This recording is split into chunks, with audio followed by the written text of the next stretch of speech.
Bilim berүү бул биринчи орунда турат. Баарын сүзүрөйт.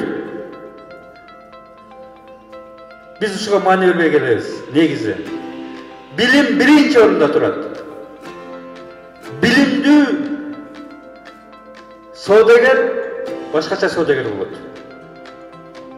Билими бар врач башкача, билими бар бухгалтер, билимге басым коюш керек. Мамлекеттик билим берүү деңгээли ошол система бүгүн 80-жылкы жүгүлү. 80-жылдары мени кантип окутса, азыр ошондой окутат. Мугалимдерде эч кандай күнөө жок. Жалпы башкаруу системасы ошол билим берүү системасында өзгөрүш керек. Мугалимдин деңгээлин көтөрүш керек, методиканы жеңил кылыш керек. Оор мурда бизди урушат эле, мугалим кандай окутса, следователь допроска кандай отурса элек мынтип.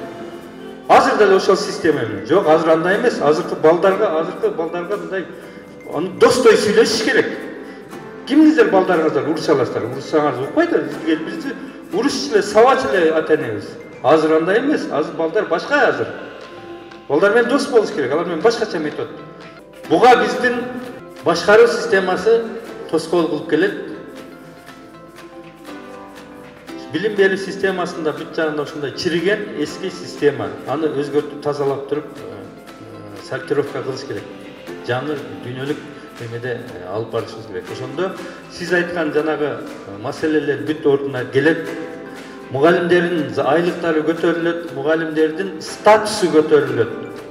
Мугалимдин статусу көтөрүлсө, анан окуучулардын билим деңгээли көтөрүлөт.